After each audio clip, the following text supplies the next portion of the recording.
आपन बोली आपन भाखा ओकरा खातिर तो कुछ करते नहीं की।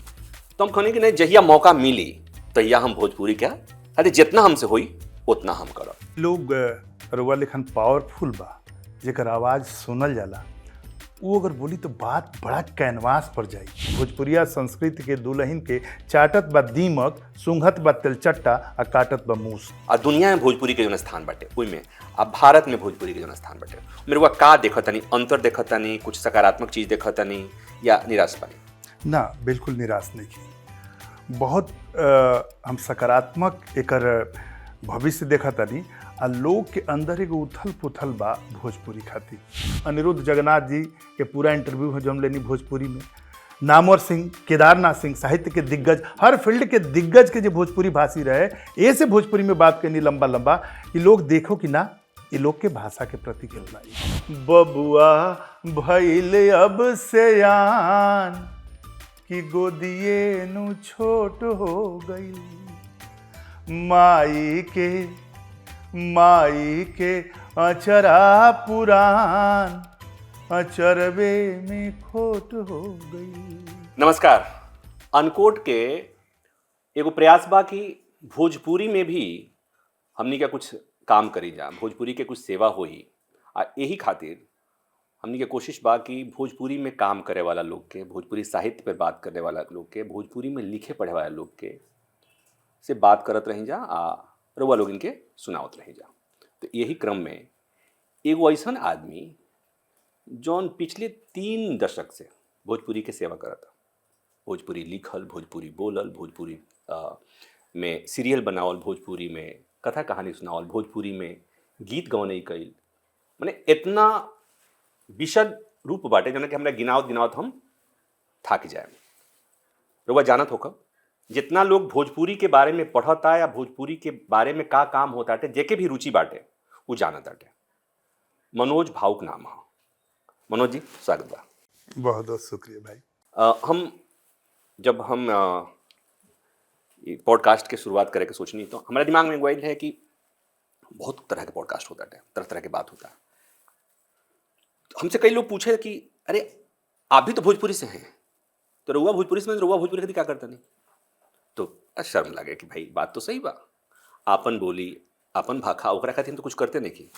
तो हम कहने कि नहीं, जहिया मौका मिली तहिया हम भोजपुरी क्या अरे जितना हमसे होई उतना हम करब।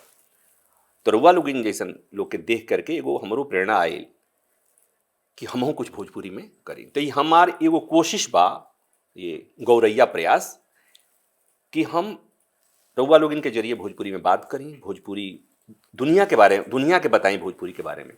तो सबसे पहले तो स्वागत बाटे हमारा प्लेटफॉर्म पर, अनकोट पर। पहले हम रउआ के बधाई दे।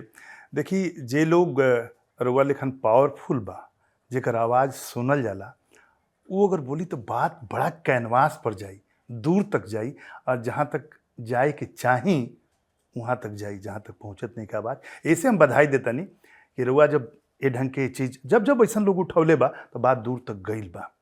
तो ये कोशिश बा, ये प्रयास बा। तो मनोज जी से ढेर सारी बात हुई, फिल्म पर, साहित्य पर, संस्कृति पर।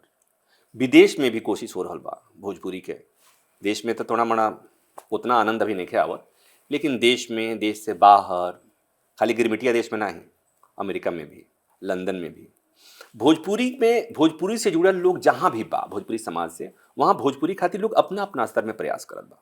और कुछ लोग वो कहते तपस्या करता है। तो मनोज जी एक तपस्वी हों भोजपुरी खातिर।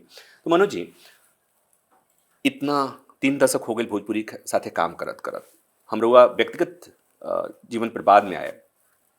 अब वही अगर हम क्यों कहीं कि भोजपुरी भाषा, भोजपुरी बोली खातिर देश में जौन हमनी के हालत बाटे भोजपुरी के, और रउआ दुनिया भर में घूमतानी, और दुनिया में भोजपुरी के जौन स्थान बाटे ओई में अब भारत में भोजपुरी के जौन स्थान बाटे मेरे हुआ का देखतानी, अंतर देखतानी, कुछ सकारात्मक चीज देखतानी या निराश बानी? ना, बिल्कुल निराश नहीं की। बहुत हम सकारात्मक एकर भविष्य देखा तानी। आ लोग के अंदर एगो उथल पुथल बा भोजपुरी खातिर। एगो उदाहरण तो रउआ खुद सामने बैठल बनी। इंटेलेक्ट लोग, जो पढ़ल लिखल लोग बा, उस सब लोग के भीतर बा कि हम भोजपुरी खातिर कुछ करी। ये पूरा दुनिया में हम देखा तानी। हम एगो पत्रिका निकाले नी, भोजपुरी जंक्शन, ओकर संपादक हैं। में हम 14 गो देश के लोगन से, खाली साहित्यकार लोग ना, डॉक्टर लोग, इंजीनियर लोग जो भोजपुरी बोल सकता, लिख सकता, अंग्रेजी में देखनी कि खूब बढ़िया लिखता, जौना देश में बा वहाँ के भाषा में लिखता, वो लोग से भोजपुरी में लिखवावल और बोलवावल शुरू कैनी और वो लोग के मन के पढ़ल शुरू कैनी। लोग बहुत कुछ कैल चाहता। अब जरूरत बा कि एगो बढ़िया नेटवर्किंग करके, एगो प्लेटफॉर्म करके आज उन पूरा विश्व के, हम खाली बिहार यूपी के बात नहीं की करत जहाँ के मूल ई भाषा है, पूरा विश्व में जे लोग बा ए ढंग के काम करे के चाहता, चाहे साहित्य के होके, चाहे सिनेमा के, चाहे संगीत संस्कृति के, ओकर नेटवर्किंग जरूरी बा। आई काम हम 3 साल से करत तनी। लगभग ऐसा 200 लोग के डेटाबेस हम तैयार कैले बनी जे अपने आप में एगो संस्था बा। रुआ कविता लिखेनी, रुआ गीत लिखेनी, रुआ फिल्म पटकथा पे लिखेनी, इतना जौन रुआ बाकी भी भाषा के, बाकी बोली के भी फिल्म कथा और सब रुआ देखा तनी विधा के, उनमें भोजपुरी में का अंतर रुआ लागत अटे? मैंने इकोसिस्टम डेवलप करे में रुआ का अंतर लगता? हम जौन देवे के चाहतनी, अगर लेवे वाला पात्र उतना बड़ा ना हुई, वो सक्षम ना हुई, ओकर एंटीना इतना ठीक ना हुई कि वो एब्सॉर्ब कर पावे, तो हम दे ना पाए। अभी भोजपुरी के साथ वो स्थिति बा बिल्कुल बा। अब बिल्कुल सरल भाषा में अगर हम गीत बहुत अच्छा देवे के चाहतनी, लेकिन सिनेमा में जे सक्रिय बा उमें 90% लोग जो फिल्मकार या प्रोड्यूसर बा, वो जौन दुकान सजौले बा, हम दुकान शब्द के इस्तेमाल करतनी, उमें जाए वाला जौन ग्राहक बा, वो जौना ढंग के प्रोडक्ट लेता वो हम नहीं दे सकत। हमार नज़र बा, अगर हम कहतनी कि भोजपुरी जो है जोकरों और नौकरों की भाषा नहीं है जो सिनेमा में दिखाया जाता है। जब नौकर के, सब्जी वाला, ठेला वाला के भाषा भोजपुरी देखा होता रहा, बिगड़ल जौन बा हिंदी ओकरा के भोजपुरी के रूप में देखा होता रहा, वो भोजपुरी ना हो। तो हम जब देखा तानी तो हम कहतानी 25 पूरा दुनिया में फैलल 25 करोड़ लोग के स्वाभिमान के भाषा हो, वो लोग के संस्कार के भाषा हो, लोग के परिवेश के भाषा हो, वो लोग के जीवन शैली के भाषा हो, तो हम वो भोजपुरी देवे के चाहतनी, वैसन कहानी देवे के चाहतनी, वैसन गीत देवे के चाहतनी। यहाँ भोजपुरी देखे वाला लोग, आई हम हवा में नहीं बात करते, हम ये आंकड़ा से बात करतनी कि भोजपुरी देखे वाला लोग मुश्किल से 2 लाख, 4 लाख, 5 लाख बा। ये हम कैसे कहतनी?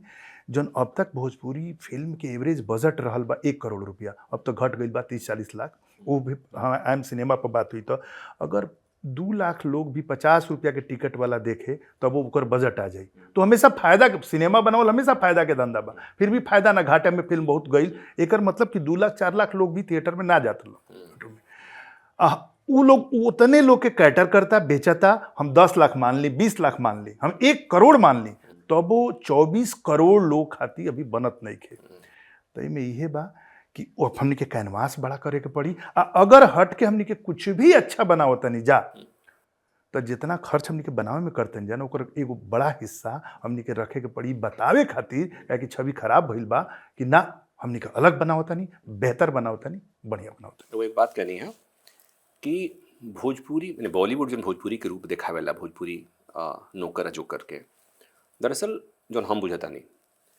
कि जब हम भोजपुरी ना बोलब, तो जब हम भोजपुरी बोलबे ना करब, तो दुनिया के पते ना चली कि असली वाला भोजपुरी का हो। तो जब हम भोजपुरी के छोड़ देनी, तो जे ओकरा के जेंगा बोल दी, सामने वाला तो वही के मान ली कि यह भोजपुरी है।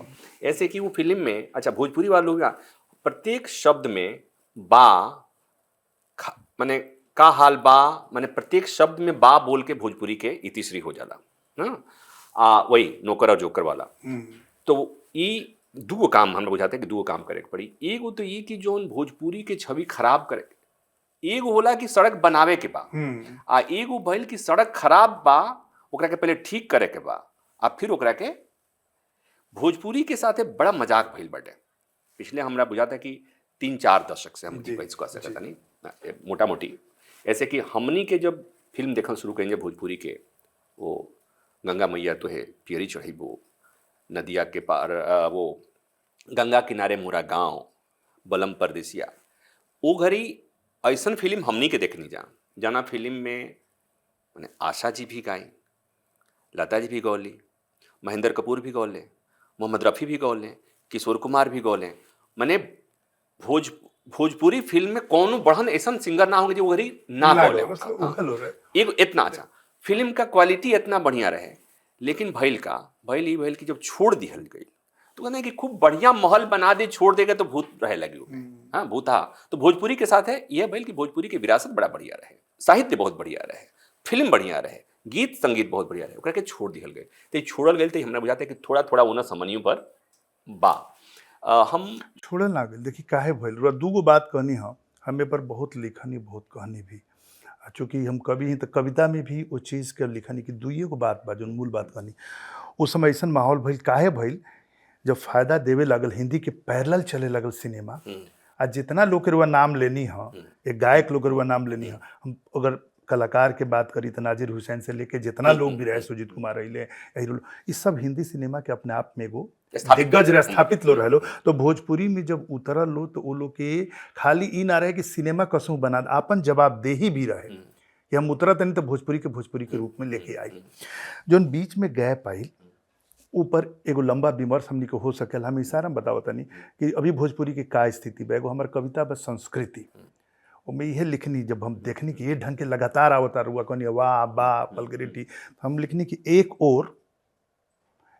और कुकुरमुत्ता नियर फैलत भगचोनहर गीतकारन के बियाइल कैसेट में लंगटे होके नाचत बिया भोजपुरिया संस्कृति, तो दूसरा ओर लोक रागिनी के किताब में कैद भइल भोजपुरिया संस्कृति के दुल्हन के चाटत बा दीमक, सूंघत बा तेलचट्टा आ काटत बा मूस। आए दोनों के बीच में भोजपुरी के भ्रम में हिंदी के सड़ल खिचड़ी चीखत या भोजपुरी के जरल भात खात मोच पर ताव देत मस्त मस्त करत खाड़ बा भोजपुरिया जवान। जे भोजपुरी वाला लोग बा वो बिगड़त स्वरूप के देख के वही फिल्म इंडस्ट्री में ओकरा के पास करत गई चलत गई, वाह बा लगा लो कुछ बोल दा तो ए से बिगड़ल। एगो तो ई भइल भोजपुरी भाषा के साथे। दूसरा हमरो के बताई कि हम युगांडा में नौकरी करते नहीं, एगो चिट्ठी आई जापान के वैज्ञानिक बड़े और जनले कि हम भोजपुरी में लिखे पढ़ी तो भोजपुरी में चिट्ठी लिख ले, उनकरा के जवाब देनी और वो कविता बनल भोजपुरी के दुर्भाग्य। हम कह रहा चिट्ठी आई, मन बड़ा खुश भइल। रुआ जापान जाके भी भोजपुरी याद बा, लोग तो दिल्ली जाते भोजपुरी भुला जाला।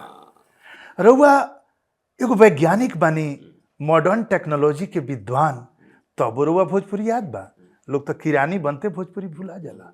पता नहीं लोग अपना माई बाप के कैसे याद रखत हुई। तो सवाल बा कि जब तक रुआ अपना भाषा पर गर्व ना करब ई समस्या रही। जवना दिन रुआ एकरा के स्टेटस सिंबल से हटा के इन अंग्रेजी बोलम तो हमरा के बड़ आकल जाई, आ भोजपुरी बोलम तो छोट। हमार देखी हम काहे एमनी यही खातिर नहीं, गुलजार जी कहले कि यार तुम क्यों स्पाइल कर रहे हो, वहाँ पर आओ लिखो पढ़ो भाषा के। तभी पत्रकार से पूछल सके अंग्रेजी में रुआ लिख सकेनी, हिंदी में लिख सकेनी, भोजपुरी में का है। हम कहीं जवना समय में लोग भोजपुरी बोले में शर्माता या अपन पहचान बनावे में शर्माता, हम जानबूझ के जिद करनी कि ना भोजपुरी हमार पहचान हुई। और ऐसा कुछ लोग के जिद्दी लोग के आवे के पड़ी। आज जौन हम इंटरव्यू कल शुरू करनी तो अनिरुद्ध जगन्नाथ जी के पूरा इंटरव्यू है जो हम लेनी भोजपुरी में, नामवर सिंह, केदारनाथ सिंह, साहित्य के दिग्गज, हर फील्ड के दिग्गज के जो भोजपुरी भाषी रहे, ऐसे भोजपुरी में बात करनी लंबा लंबा कि लोग देखो कि ना ये लोग के भाषा के प्रति कितना ही बटे। ये बात जो कहानी है ना, ये तो हम देख ले बानी जी कि एगो बंगाली दूसरा बंगाली से मिलते ही वो बंगला में बोलेला, एगो पंजाबी दूसरा पंजाबी से मिली तो पंजाबी में बात करी। लेकिन भोजपुरी वाला भोजपुरी से जब मिलेला ना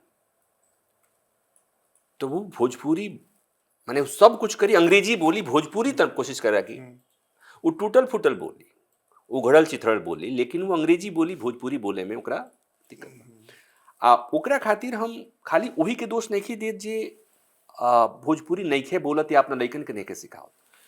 दरअसल भोजपुरी के जो रूप बन गई नौकर और जोकर वाला, ओकरा लौकत है कि हमार लइका अगर भोजपुरी बोली तो ओकरा के हेय दृष्टि से देखल जाई, कमतर आकल जाई। तो एगो सतत प्रक्रिया कुछ समय से स्टेटस सिंबल बन गई बाटे जी। तो ये बात तो ठीक बाटे कि भाई जब बढ़न लोग बोली तो जब वो बोलता रहे तो हम डॉक्टर सरिता बुद्धू से हम बात करत रहनी, भोजपुरी के लिए बहुत काम के लिए बड़ी। तो वहाँ के का कहानी, वहाँ के ये कहानी कि भोजपुरी में अगर मनोज वाजपेयी काम करस, प्रकाश झा, ये सब भोजपुरी वाला लोग, भोजपुरिया वाला लोग हैं, तो भोजपुरी में तब भोजपुरी के विकास हुई, भोजपुरी के सम्मान बढ़ी। तो बात तो सही बा, रउआ भोजपुरी छोड़ देनी केहू केहू ठेला चलावे वाला के जिम्मे, केहू रिक्शा चलावा, तो ओमे ओके दोष नहीं खे, वो अपने सामर्थ्य से न बनाई, ओकरा जितना आई उतने बनाई। रउआ बहुत ज्ञान बाटे, रउआ लिखबे ना करब, रउआ हिंदी के बहुत ज्ञान बा, भोजपुरी के बहुत ज्ञान बा, रउआ लिखत नहीं फ्रेंच में, तो जेकरा ज्ञान नहीं के जो ठेला चला रहे हो जाना ओकरा ज्ञान बाटे वही हिसाबे लिखी, तो ओके दोष थोड़े ना बाटे। हम ओके दोष दे जेकरा ला ज्ञान बा आऊ। अच्छा अब बताएं फिल्म में का होता भोजपुरी खातिर? फिल्म में एक घड़ी जौन रुआ जौना समय के बात कैनी हाँ, वो समय से लेके अब तक 60 साल हो गई। हम तो हमारे तो किताब भी आई ई ओकरा इतिहास पर। ये हाँ पहले बताए तनी जी, भोजपुरी सिनेमा के संसार मनोज भाव के ई किताब एमे पूरा जब से भोजपुरी सिनेमा के शुरुआत भई तब से और आज तक के बाटे। ओकरा से पहले से हाँ। शुरुआत भइल 1962 से, गंगा मैया तुझे हाँ, पेरी हाँ, चढ़ीबो। हाँ। एमे इतिहास बा 1931 से, जब पहला बोलती फिल्म आइल आलम आरा। वो समय से लेके 62 तक हिंदी सिनेमा में कब कब भोजपुरी गीत के माध्यम से या संवाद के माध्यम से कौना कौना फिल्म में आइल, वो ईयर वाइज ए तो इमे तो वो रवि किशन भी बाणे। रवि किशन तो 62 कहत बन 31 से लेके अब तक मैंने के हम जर्नी कहत बा। नहीं जी रवि किशन भी बाणे, इमे मनोज तिवारी भी हाँ। बाणे हैं, इमे निरहुआ भी बाणे, सब है, खेसारी भी बाणे। खेसारी भी बड़े इमे सवालो बा। सवाल बा जवाब बा, बहुत कुछ बा जो रुआ अंदर चलत हुई सवाल। तो ई हाँ जो हम सवाल पूछनी है आज के समय में कुछ निमन होता अच्छा होता। यानी जब से थिएटर बंद भइली, दुखद बा थिएटर बंद हो गई, ओटीटी पर आ गई सिनेमा, और कंटेंट वाइज अच्छा होता जो क्षमता बा, बजट कम हो गई, सो कॉल्ड हीरो लोग चूंकि थिएटर बंद भइल तो अब कहानी अच्छा होता। टेलीविजन पर देखे के बात एगो कंट्रोल भी बा कि टेलीविजन पर कुछ नहीं दिखावल जा सकत, तो थोड़ा सा ठीक ठाक आइल बा। लेकिन अभी इतना संख्या में फिर से फिल्म बने लगल, ठीक बा, और एक तरह के रिपीटेशन बा उहे सास बहू के कहानी के। तो कंटेंट वाइज सिनेमा एगो बस जाके घर के आंगन में सिमट गई बा। भोजपुरी खाली घर के आंगन नहीं खे, ओकर कैनवास बहुत बड़ा बा। तो ए से ओकरा के बड़ा करे के बा, आ बड़ा तब हुई जब ओकर बजट बड़ा हुई। ये जब चर्चा होता टे हमारा दू गो नाम याद आई। एगो हमारे मित्र हवन विमल चंद्र पांडे, मध्यम फिल्म बनौले, हमारे साथे पढ़त रहले। तो वो विमल चंद्र पांडे भोजपुरी में भी मध्यम बनौले, तो उनमें अइले परितोष त्रिपाठी। सुंदर फिल्म है, निमन फिल्म है। तो हमारा हम देखनी कि भाई तो काम तो निमन भइल बा भाई, अच्छा प्लॉट बाटे, अच्छा स्टोरी लाइन बाटे। वो मैंने कोनो भी बॉलीवुड के फिल्म से कहीं कमतर ना रहे। एगो फिल्म रहे नितिन चंद्रा के फिल्म रहे मध्यम देखनी, उनके फिल्म रहे करियठी। अभी भी भोजपुरी बनावे वाला लोग हमरा बुझाता है कि जगह बनावत है, अगर ओकरा के और प्रशंसा मिले, मैंने जो बात करनी है कि भाई फिल्मकार फिल्म बनाई आ ओकरा के दर्शक के प्यार ना मिली, दुलार ना मिली, तो ओके मनोबल टूट ना। जाए। तो हमरा बुझाता है कि वो जितना लोग खाली कलाकार तो अपन बना दी, लेकिन ओकरा में कॉन्फिडेंस भी तो आवे के चाहिए, ओकरा में आत्म अंदर से वो भी तो आवे के चाहिए कि उत्साह भी तो आवे के चाहिए। अगर भोजपुरी शब्द में क्या कहल जाए ना रुआ बजट एगो बहुत बड़ समस्या बा। लोग कहे के कह देला कि ठीक बा रे बजट से थोड़ी पैसा से थोड़ी फिल्म बनेला, लेकिन बनेला। पैसा चाहिए फिल्म खातिर, पैसा चाहिए। अगर लोग काहे प्रतिभा पलायन होला, काहे अमेरिका चल जाता, काहे इंग्लैंड चल जाता, दूसरा देश में काहे चल जाता कुछ लोग के, ऐसे कि पैसा ज़्यादा मिलता। यहाँ पर चूंकि बजट कम बा तो बहुत ढंग के मतलब ताम झाम करे के पड़ेला। रुआ अगर देखी कि कलेक्टर बा और सिपाही के कॉस्ट्यूम पहन ले बा, बजट नहीं खेता, सेट ओकर वैसन लागल बा, तो फिर नेचुरल से हट जाला। स्टोरी कहे के खातिर कहल जाला कंटेंट हीरो होला, लेकिन कंटेंट के जस्टिफाई करे खातिर जो चीज चाहिए वो तो चाहिए। अच्छा हम वो जहाँ बात छोड़नी है फिर आवत नहीं हम कि अगर बड़का स्टार लो जन बा, बड़का स्टार माने नाम लेके बोलता नहीं, प्रकाश झा भोजपुरी में फिल्म बनावस, मनोज वाजपेयी भोजपुरी के फिल्म में काम करस, पंकज त्रिपाठी भोजपुरी में काम करस, तो ये जब लोग ऐसा लोग जब काम करी, अब बढ़िया दो चार तो बढ़िया हिट फिल्म आ गई, वो लोग तो कह भी तो सकेला कि भाई भोजपुरी के बाजार भी बहुत बढ़न बाटे, लम्हर बाजार बाटे। तो क्या वो कहते हैं कि क्या भोजपुरी के प्यार ना मिली, दर्शक ना मिली? करे के चाहिए। अच्छा नहीं, दर्शक नहीं मिली, मिली, बिल्कुल मिली, काहे ना मिली। तो काहे नहीं खिलवाओ? बिल्कुल ये लोग के आवे के चाही, कई बार लोग कहबो कैलस लो। अब तो धीरे धीरे मान ली कि रुआ हिंदी से कमेनी समृद्ध, तो भोजपुरी फिल्मन के बजट बहुत कम बा, खुद भी प्रोड्यूस कर सकेला लो, अपना भाषा खातिर इतना तो कल जा सकेला, लोग करते बा, बहुत लोग तो देता।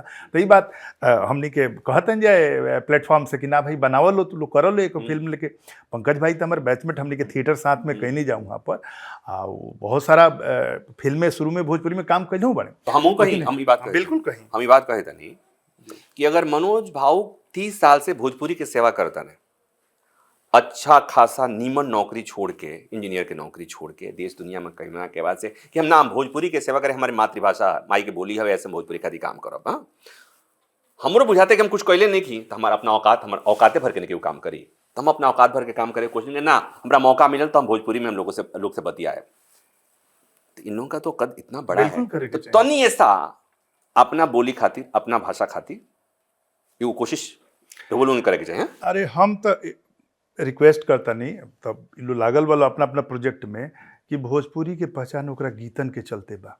भोजपुरी में ऐसा 20 गो गीत हमारा पास बा कि केहू अगर मरे जाता, सुसाइड करे जाता, तो जीवन में वापस आ जाए, ओकरा बीमारी भइल बा तो ठीक हो जाए। मतलब गहन निराशा में भी मनोरंजन की वैसने फिल्म हम कई बार एलो से भोजपुरी वाला लोग के ट्रेंड दोसर बा, हम लगातार इन्हें 4-5 गो फिल्म देहनी, वो ढंग के गीत देहनी, लेकिन जौन गीत हम देवे के चाहते हैं भोजपुरी में, जौन कोनो भाषा के पैरेलल खड़ा हो सके, ओकर मेकर नहीं खन, वो ढंग से बनतो बात तो खत्म हो जाता। तो हम चाहते नहीं कि बनावे लो लगातार उस ढंग से गीत बने, वो ढंग से। एगो ऐसा गीत बताएं ना थोड़ा सा दर्शक, है ना, बहुत सारा गीत, बहुत सारा गीत जौन बा वो लोग के, जैसे एगो हमारा गीत माँ के लेके आयल वृद्धाश्रम पर 98 में देनी, बहुत पॉपुलर भेल मंच पर लोग के देनी।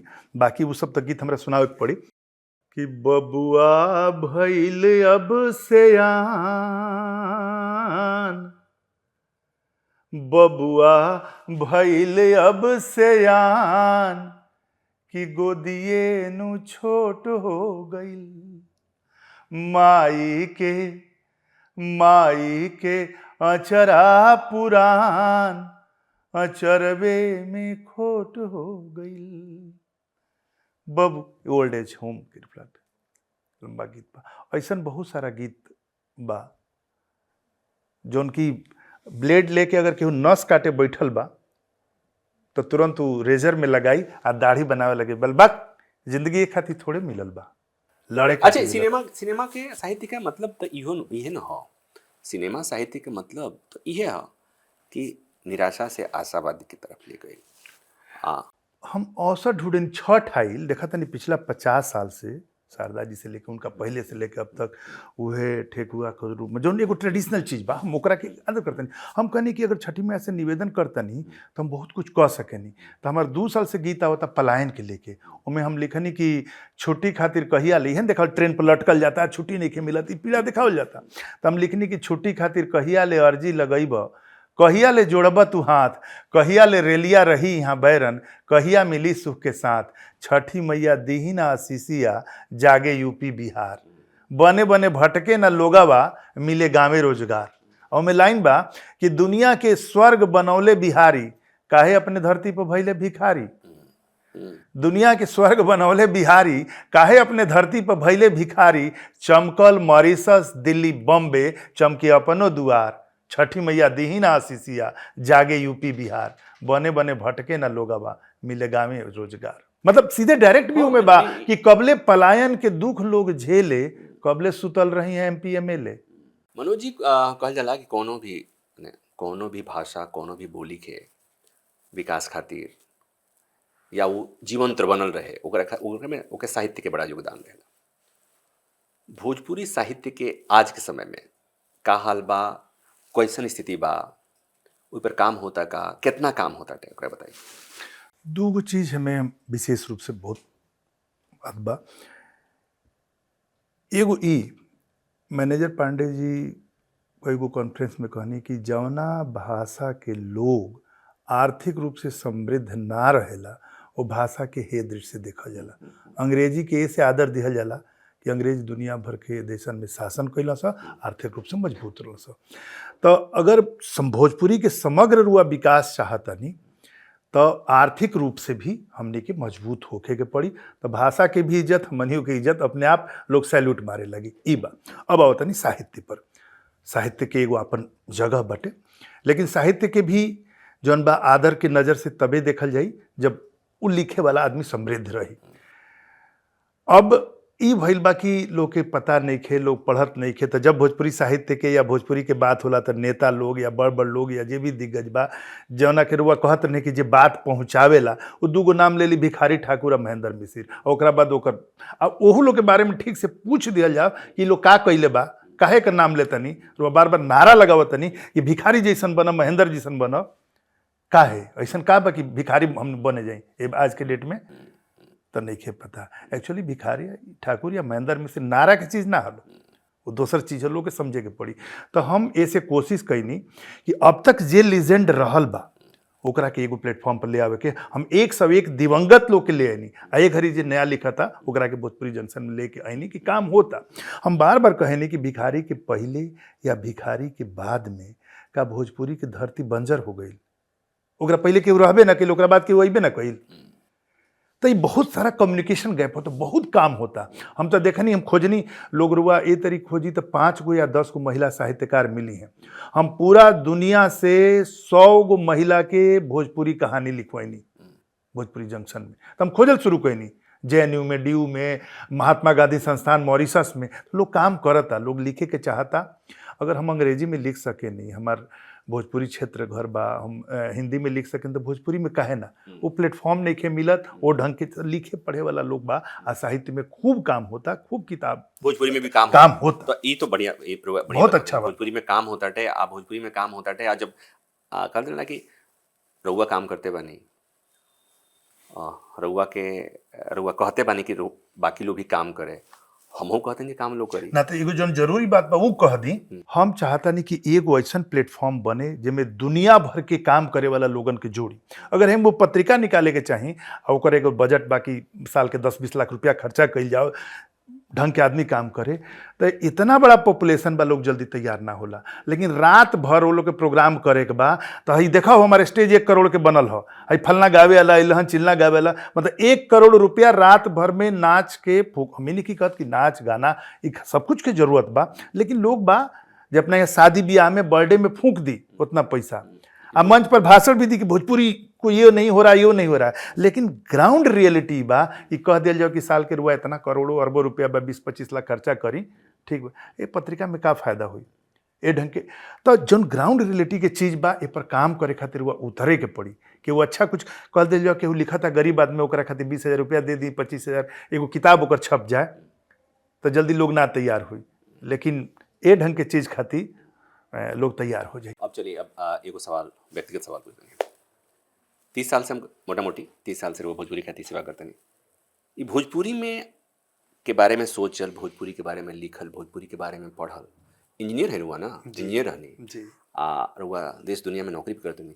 तो ई यात्रा कैसे शुरुआत कैसे भइल कि एने आवे के माने विचार केना भइल? विचार इस कुछ ईश्वर निर्धारित, नियति निर्धारित करेला, ठीक बा।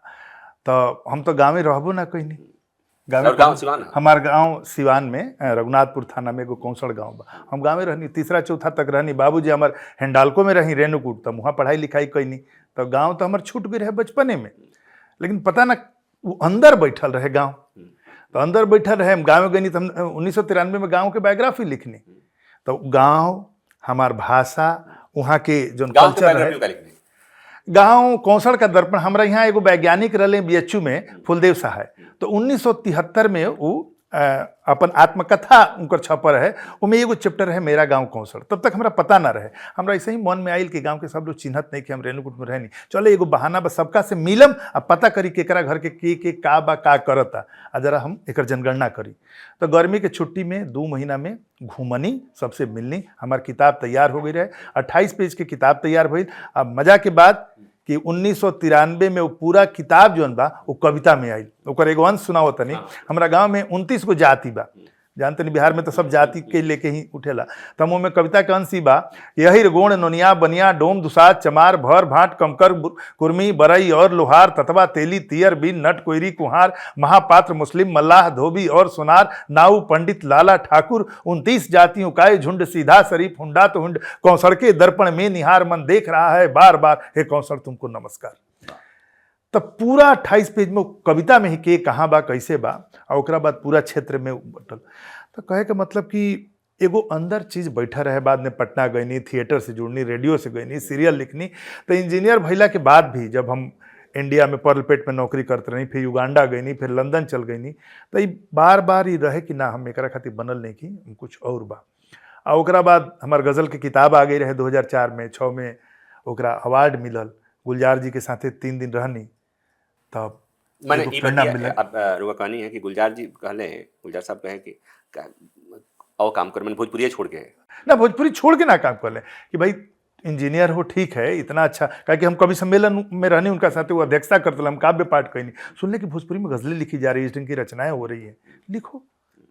ई उनकर ई रहे तो माने मनोज भावुक तो अपना हिसाब से भोजपुरी में भोजपुरी के सेवा करता रहे। हमारा से तो सेवा इतने हो पाई कि मनोज भावुक जैसे लोग के बुलाए, अब भोजपुरी पे चर्चा करब, भोजपुरी में बतियाए, कोशिश करब कि तनी मनी जितना हो सकेला। हम कहनी ना गौरैया प्रयास, तो हम गौरैया प्रयास इंगे गौरैया प्रयास करत रहब।